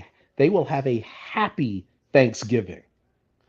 They will have a wondrous New Year, thanking black people to go out to for you to go out and get guns. I'm going to tell you what if I, in the audience of my man Damon, I will echo this for you. If you want to say, well, what would they want to see from us? Here's what they want to see. They want to see that you have a collective black community that has over 100, maybe even 200 people living in a radius of about 20 something miles, and those communities within that whole black community live in gated complexes. And in those gated complexes, you are offering security or police force for your own in those areas.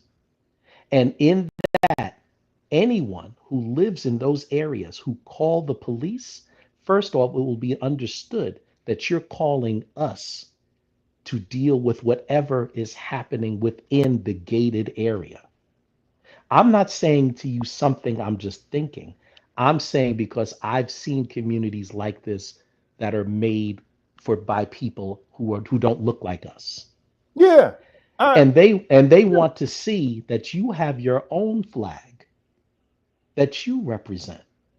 That is your own flag that you're willing to fight for, meaning you've got your land, you've got your homes, you've got your banks, you've got your schools, you've got your stores, you've got your homes, as I've said, and you've got your own security with your own flag.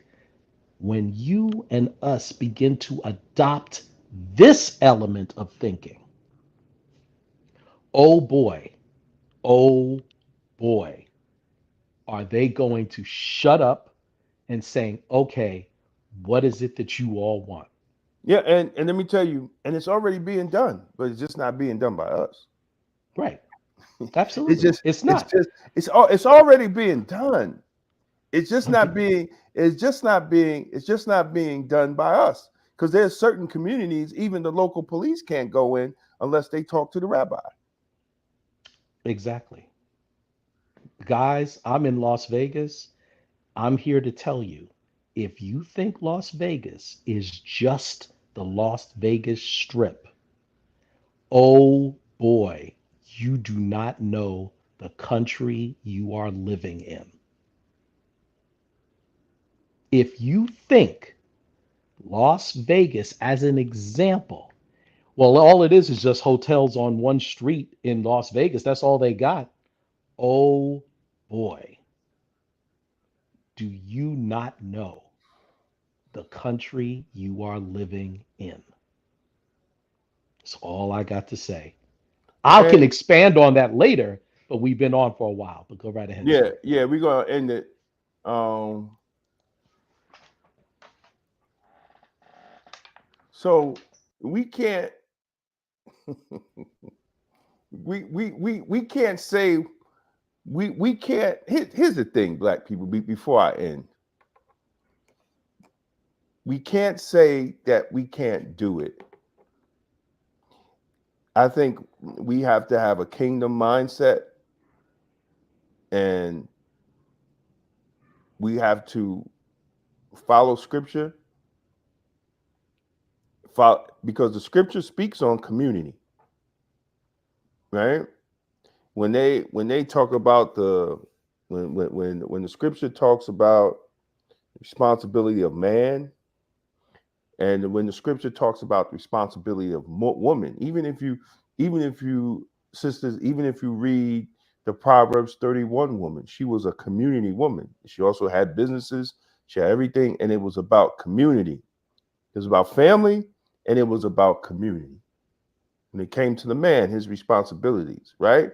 God, family, community. We have to have a kingdom mindset. We spend $2 trillion as consumers.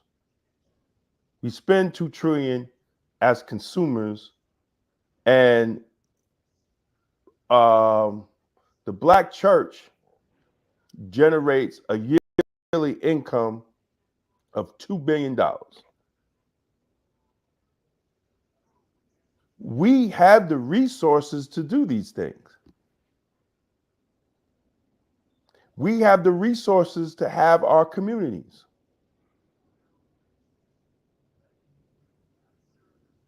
Especially in Black communities where you have a Black church almost on every block. You have Mount Vernon, New York is a 4 by 4 square miles and has at least 200 houses of worship. Within a 4 by 4 square mile radius, it has probably more churches in Mount Vernon than Mecca has mosques. So you're trying to tell me that these 150, and let's lower it, 100 churches in a 4 by 4 mile square radius is not generating the finances to take care of its own city and make it heaven on earth. How about that?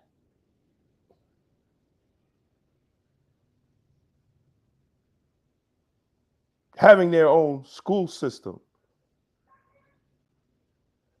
having their own security for the community, having their own grocery stores and mechanic shops.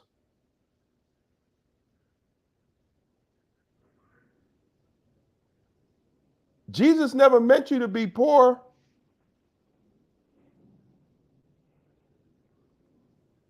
If we follow the scripture, if we follow Solomon's business plan on how to have businesses, cities like Mount Vernon and other Black communities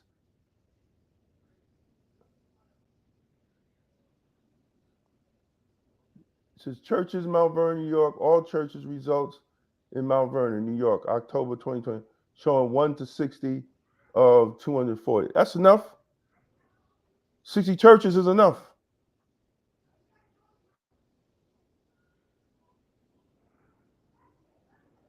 So we could do it ourselves.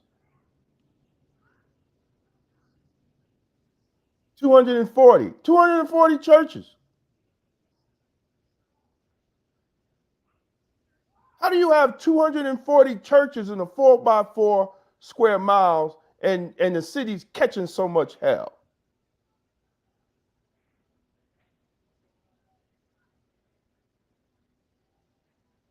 It shouldn't be. So we have to change our mindset.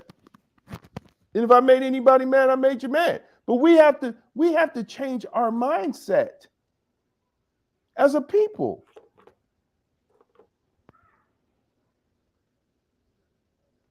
You wouldn't have to worry about policing if every church take 3 blocks and make it safe.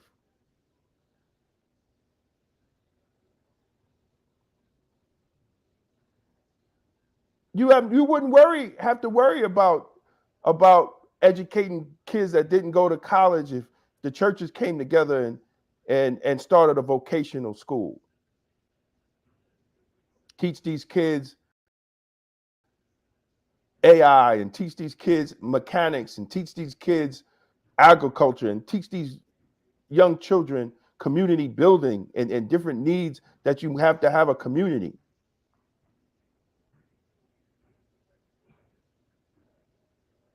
You buy a house in Mount Vernon, you got to spend another $30,000 to send your kid to a private school. That's unacceptable.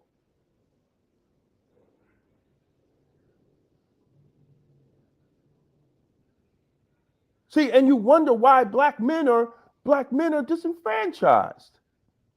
Send us to a educational school system that ain't even educating us. We can't even get a good education because the school ain't got no books.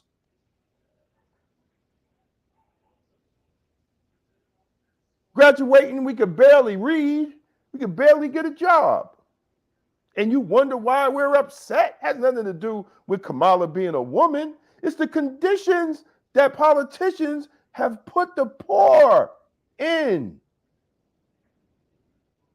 And then we see you sending $3 billion over to Israel, all this money over to Ukraine. But you ain't got money for the people that put you in office? And with that kind of fact, can you please ask your audience, please email you and ask you, what did Obama mean when he mentions Pookie and Ray Ray? Can you I don't please know. ask and say, guys, if you have insight, why does Barack Obama indicate Pookie and Ray Ray as some example of something? What is he talking about? What's he talking about? I'd like to know. Black people, especially black men, are upset of the conditions of the black community. That even if they want to be a father to their children, they can't. Even if they want to be the breadwinner of their family, they can't.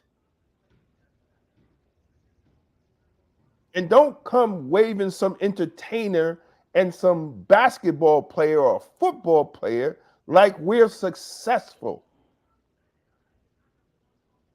They're all slaves to one degree or another. I don't care how much money they have.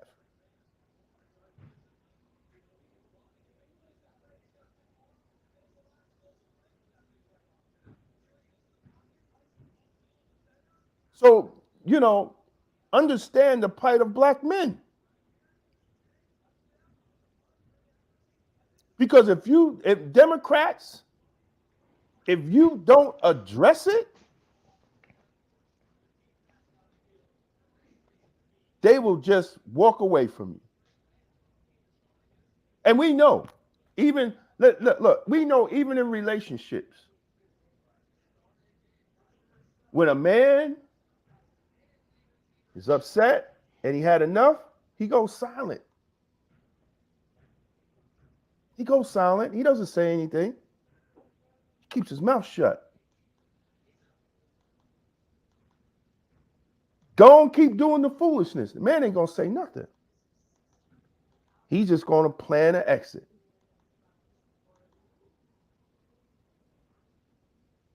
Still gonna treat you with love. He's still gonna treat you with respect. But he's gonna plan an exit when that man goes silent.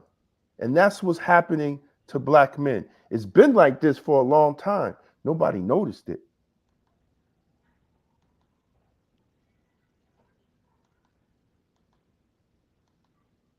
Nobody noticed it. The mental health of black men has been ignored. Just the general health of black men has been ignored.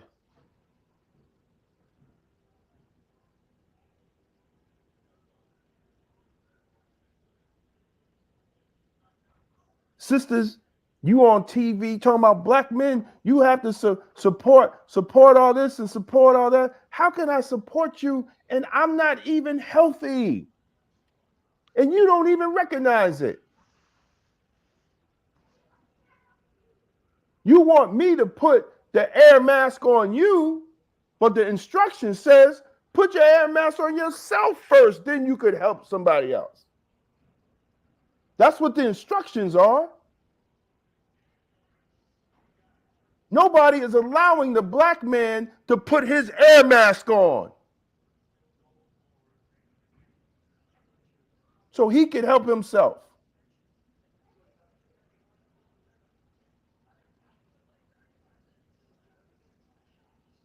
So I don't know when Kamala going on tonight? When Kamala going on Charlemagne? I think Tuesday, either Tuesday or Wednesday of this week. I hope somebody in the Democratic Party is watching this video. And then she's supposed to, they finally granted Roland one-on-one with Kamala like the end of the month. Oh, yeah. Well, look, I disagree with Roland on a lot of things, but I will give him credit. He has been saying that the Democratic Party must address the needs of black men for a few years now. I have to give him the credit. Some things I think he's not. Something I think he's a little disrespectful. That's why that boy in Yonkers was getting ready to not Yonkers, Chicago was getting ready to bust his behind. See, because we become a disrespectful culture when we have difference of opinion. And I see it. And then people want to come at me and say, yo, you know, why you, because I'm calling out elected officials on what they're not doing. You have a different opinion on your personal life. That's you. You can have it because I'm not you. I'm not living your life. I don't have your experiences. So we could agree, we could move forward, we could present our facts, and we could agree to disagree and move forward. As long as me and you are on the same page as freedom, justice, equality, and liberation for black people. But when someone disagrees, first thing they want to call you is a Trump supporter. Then they want to berate you, and then they want to shame you. As black people, we have to stop that. You know, I didn't like what they did to Janet Jackson. She said what she heard. The Jackson family was never fond of Kamala because she was one of the attorneys that was going after her brother. She has the right to feel the way she want to feel.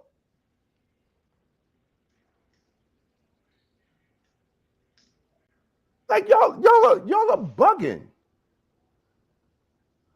Y'all are bugging. Oh, well, they always support Republicans and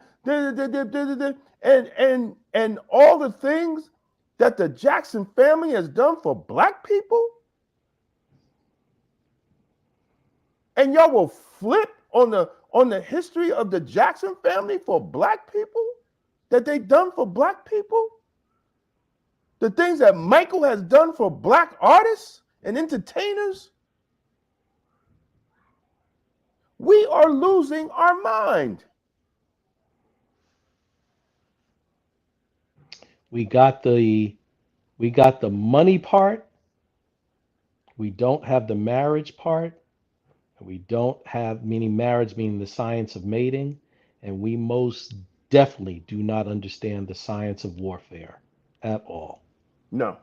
At all. And warfare is not like guns and war. No. And let's be clear on that. What we're discussing now on what is happening to black people, that's warfare. Why the black communities look the way they do, that's part of warfare. That's part of warfare on a higher level. That's what we're talking about. Black people have literally been at war, mental and physical war, since we was brought here. Even after they made the amendments to say that we would, I guess, are American. But I don't know how you could be American and every some odd years they gotta approve you to vote. I'm still confused at that.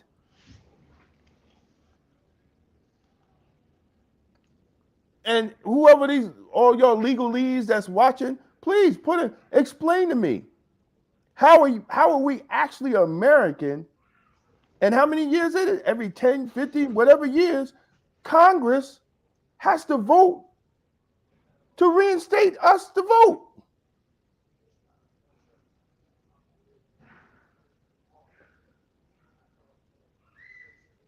And we still haven't changed that. But yet they want our vote, right? Yet they want our vote. But every certain years they have to approve us to vote.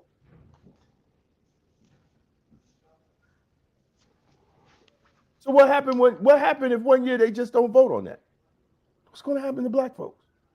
It's an unfair fight. I mean, and when I say an unfair fight, meaning we're not talking about people that are equal on the other side of the ledger. This is not a fair fight because we know what we would be charged with by speaking the truth like this in other circles. This is commentary that is not popular. This is not commentary that is all the way able to be provided in terms of immediate action steps. This is a society called go along to get along. As I said before, the Democrat Party is, hey, do what you've always done. Don't worry about what the male or the female says. Just do what you all have always done. Be the willing, faithful servant. Let us dump on you. You are our faithful toilet. Let us dump on you, and you just keep doing what you've always done. Make us laugh. Make us sing. Make us dance. Make us shout. Make us go, ooh, ah, oh my God. That's what you all are collectively. You've got some brilliance. You've got the richest black man in America. But collectively, do what you've always done. We will always take a few of you and bring you up top with us because we're the people of division. We know how to divide and conquer you all. But see, when you all talk that unified liberation talk, oh, we got a problem with that. That's why we thank Nina Turner for being on CNN, because what she said, if they all of a sudden decide, Nina, we don't ever want you back on our network, Nina will be all right. She'll be fine. That's okay. Remember, the whole additive is this, Barack, if Barack had said this, is that we should not be afraid to speak truth as black men, regardless to whom or what. Why? Because black women will speak their mind. Right. The problem is we go on CNN, we all trying to make sure, hey man, do you think they're gonna bring me back on again? Man, that check is good. I don't want to blow this gig. I gotta make sure I'm straight. Nina was like, man, hell, that was terrible what Barack said. Nina, we can't have you bring you back on again. Okay, no problem. Exactly. Fine. I'll be okay. Exactly. I got on MSNBC one time. Never brought me back. They never brought me back. Right? Yeah. They never brought me back because I said things they didn't want to hear. Right. About policing and racism in policing. Mm-hmm. So they never brought they never I got one time. I got a lot of love with well, that was just when Al Gore had Al Jazeera America. And they gave me a lot of love. You deserve it. They gave me a lot of love, man. But MSNBC ain't giving me no love. Never got an opportunity to get on. Was I ever on CNN? I don't know. I'm not sure. I don't think I paid CNN. We know what they have done in the name of us as a community. It is much easier for you all to project, promote, and raise Black women. It's okay. We understand why they're doing this. This was not done in 2008 when Barack ran. This was not the case. There were people that were invited, but they did not have mainstay slots. Today, in terms of media, you've got many Black women all throughout these cable news networks. And they're all projecting somewhat some of the similar antics, but on the similar antics that are operated and represented on both sides of the coin. But here we come saying, hey, I'm not trying to say, hey, why are you in that slot? I need to be in that slot. No, to hell with that slot. It is our time to get ourselves together collectively and say, okay, what is going to be our biggest push? Our biggest push is land reparations, security, serenity, health, and unveiling and unleashing the truth based on all the lies that they have been pushing. That's our plan. That's our plan. If you all want to kill us and not go to jail, and you all want to go out and get burgers and fries and a milkshake afterwards, well, we're going to expose you. We're going to do it collectively. We're going to expose you.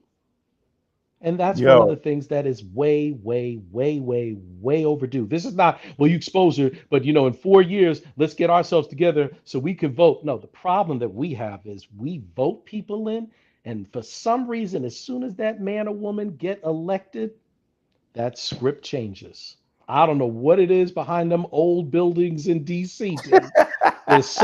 There is well, something behind those old well, buildings well, that well, makes them brother. say, man, I got to get back down to DC again. I got to be down there. There's something in them old ass buildings It's them that old. got, it It's may them be something, old. It's them old slave ghosts man, that it must be. It must, built there's something. the White House. Man, there must be something behind one of them maple doors because they like, man, I got to get back to DC. There's something behind them old buildings. Something inside them old buildings. I don't know if it's the meat or the drinks. I don't know what it is, but we got this passion play to be in DC. I don't understand it. Oh man. There's something in them old buildings, the Capitol, the Supreme Court, the White House, the monuments. There's something about something in them old buildings, man. I'm like, maybe there's buried treasure or something. I don't know. These folks, boy, I don't get it. They go Listen, down there man. and they talk about we got to do the people's business. I don't know. They've never done. They're like, well, you all don't know what we're doing. Okay, that's a problem. This means there's communication failures. Right. Somebody's not communicating right. Right. Sounds like to me you get elected and you're doing other people's business. Well, black folks' business don't get done, No. and Uh-uh. and we see it in the institutions that relate to black people. Like we. I mean, come on, man. Like you can see with your own eyes. You can see with your own eyes. And if you can't see it, then you're just lying to yourself. You're really lying to yourself, which is not which is definitely it's not good. It's not good to lie to yourself. So how do we the question is how do we fix it? Is black people have to stand up. Black people have to push back on the gatekeepers. Black people have taken control of their politics. They have to take control of their politics. And if they don't want to take control of their politics, they're not going to get nothing. I don't want to hear that we only this amount, we can't do it when there's other ethnic groups that are a lesser amount in America that control everything. So we have to start having kingdom culture. And kingdom culture is finances, self-awareness, having businesses on a spiritual level. See, because if we don't, God's going to make us do it. Sooner or later, He's going to make us do it. He's making us do it right now. I mean, I'm not, prayers go out to everybody that's impacted with, being in the midst of the eyes of these hurricanes, these Yeah. tornadoes. Yeah. One minute you're watching a football game, the next minute your house is gone. Exactly. Car is down the street. The basement looks like an ocean. Exactly. And what does the election look like to that person physically who has lost everything? Right. And we could say all day because we know, man, what wakes rain, snow, hail, and earthquake? Hey, man, there's a man that is making hell on earth in the name of those people, in the name of in their arrogance, not wanting to listen to Damon, Allen, and others, those greater than us that have said this is our agenda. Our agenda, Right. our solutions must be addressed. Every Right. time that you don't address them, check the weather. Mm. That's right. You don't want to listen to what we're saying. You want to put these bougie, eloquent boule niggas in front of our face. Okay, check the weather. And you know what, bro? It's not even. It's when you're not doing good by the masses of even poor whites. Oh no, I mean, You, I'll you, you say know, it you like, know what I'm saying? I know black right. folks catch hell. White folks catching hell too. Let's be clear. Let's be very clear on this, and folks can take it or let it alone. I think you know what I'm about to say.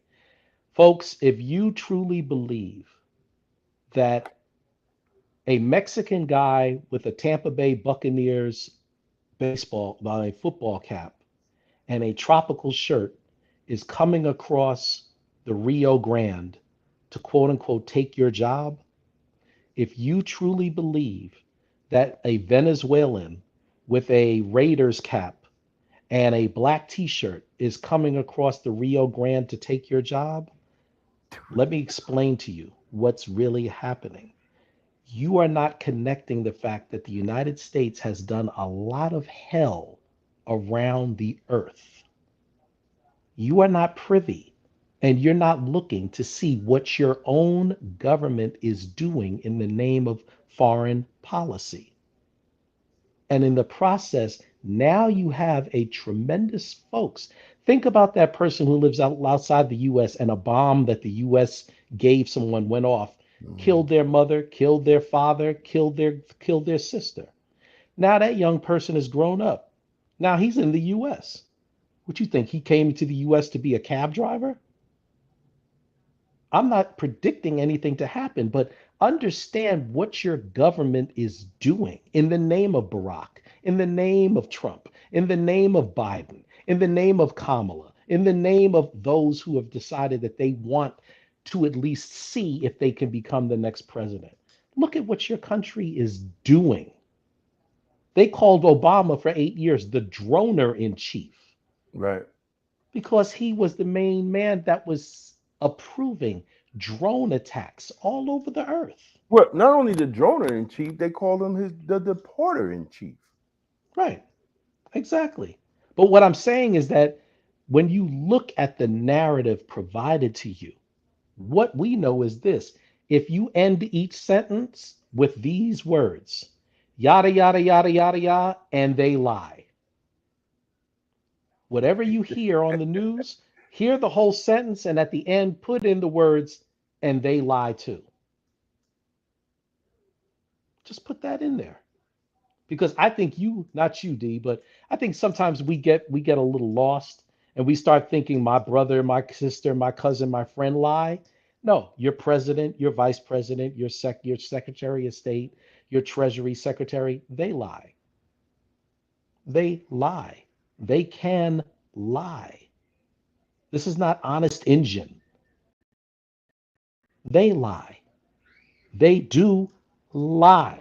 The issue is they lie, but they damn sure don't want you to know the truth. Right.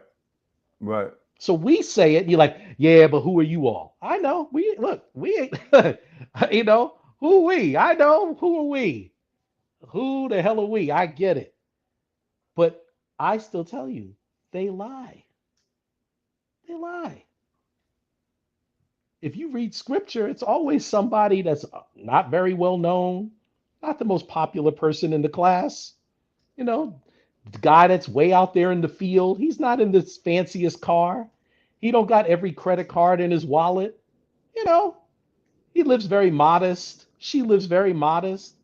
But when she speaks truth, it upsets Rome. It upsets Right, Egypt.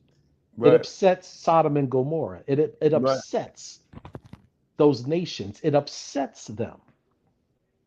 So we know what we're dealing with. But hey, Hey, man, it's 8 o'clock, man. yeah, yes, yes. Everybody that watched, thank you. Thank you, K, thank you. Kay Greer, she said, just found you guys. I'm so happy that I found some black men who are willing to stand on business and let these Democrats do nothing party go. I think Kamala is I don't know. But thank you, sis. Thank Thank you. you, thank you. Please like and share. Um, so I just tell people, man, listen, man, you gotta pray, you gotta meditate, and you just gotta pray for the truth that God will put you in the right place. And also you have to act on it, right? You really have to act on it.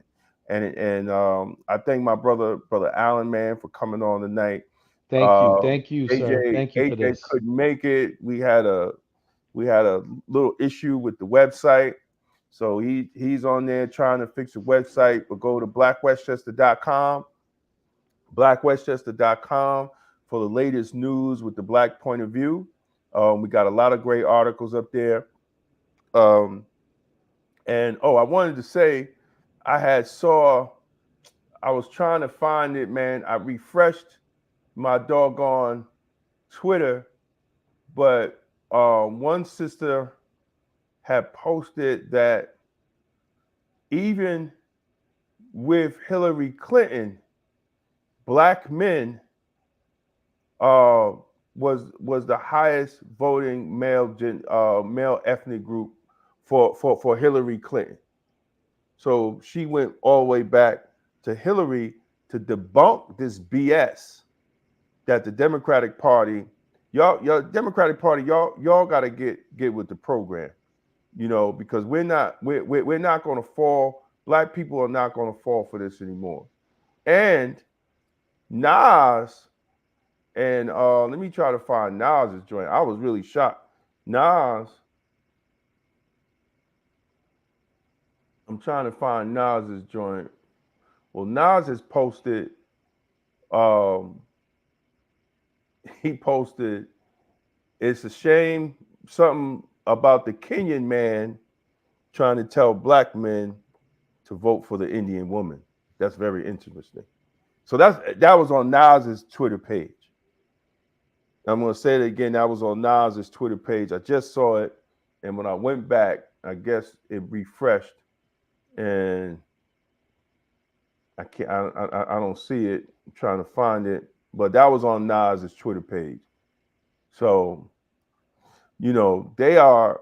We can't be fooled by them paying these entertainers and actors to represent a narrative that is not good for black folks, because that's what's happening, and some of these pastors are getting paid too, unfortunately, but like we talked about, we're going to keep seeing crazy weather, because that's the only way God is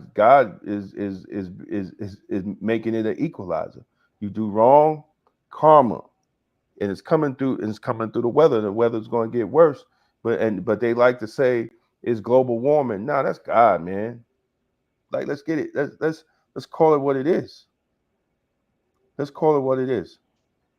But Democrats, man, I love a lot of y'all. I have a lot of love with a lot of Democrats, but y'all getting this thing wrong, man. Because you're winning elections, but you're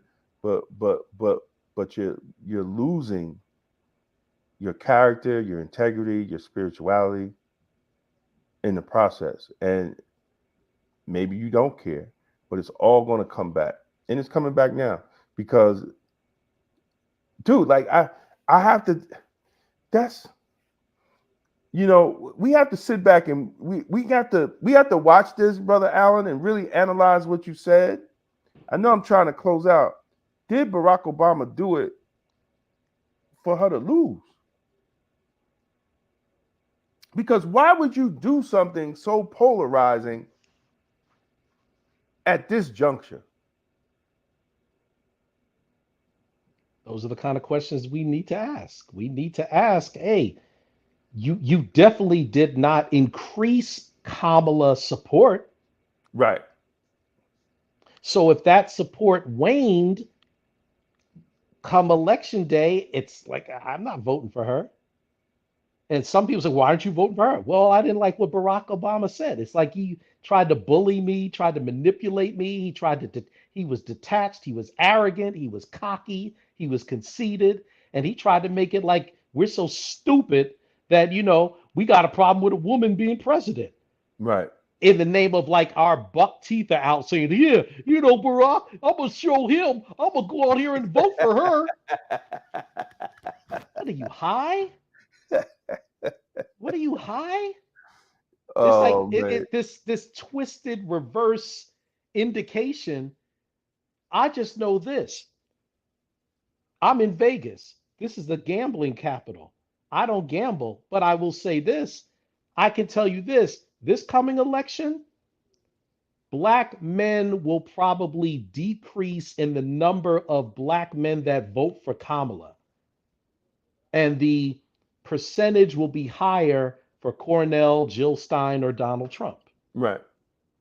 Oh, yeah. Well, absolutely. After this, I really think the Democrats, Barack Obama shot the Democrats in the foot. He should have kept his mouth shut. He should have did what he usually do, that he does very well, dissecting opponents in the way that he does. He could have just kept that. But to attack Black men been silent for a long time on the treatment of the Democratic Party. And now you woken Black men speaking out about it. Now you really awoke it. And it's not to the benefit. Some people will send it to me. Oh, see what this one said, see what that one said. That means nothing. That really means nothing. And you need to start talking to Black men. But talking to, not talking at. Yeah, you need to listen. Exactly. And you need to listen to Black men, and not the studio Black men. Not the Black men that you pick and choose to sit in the room. Not those not celebrity Black men. You need to sit with Black men that even in that group, there may be disagreements in that group. Like, hey, man, right. I love my brother, but I disagree with what he just said.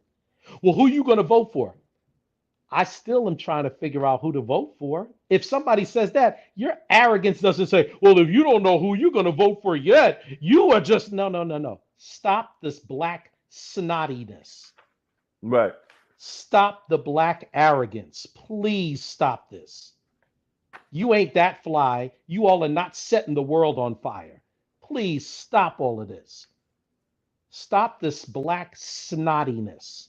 Oh, well, if you don't know who you're going to vote for yet, you got a lot of nerve. Who the hell you think you are? Well, I'm sold on who I'm voting for. Fine.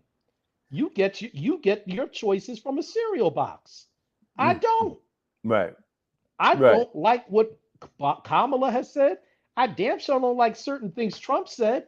I like Jill Stein and I like Cornell. Well, if you vote for them, that's like voting for Trump. If you don't stop this cereal box way of politics. Well, if you vote for this one, then that means so-and-so's going to win. And then what's going to happen? Well, then Trump's going to unleash the Klan on us.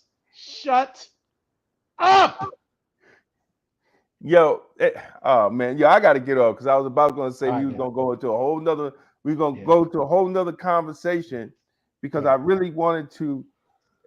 Now we'll do it next time, brother. I have to bring you back on. We have to, because we always act scared.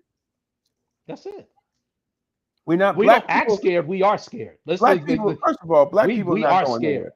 Black We're people. not going nowhere, but We're we not are going scared. anywhere. They will not allow black people to go nowhere. They're not going to pass a bill that they're going to come in our house and ship all us out because all their businesses will fail. We are the consumers of America. Understand that, black people. See, we don't even know the power we have. It's hard to understand the power when you constantly hear these 5 words: afraid, fear, scary, concerned, terrified. When you hear those 5 words on media constantly, every day, back and forth, back and forth, back and forth, for the uninitiated, what are they supposed to think? Oh man, he's gonna do he get him in. Oh no, he's gonna do this.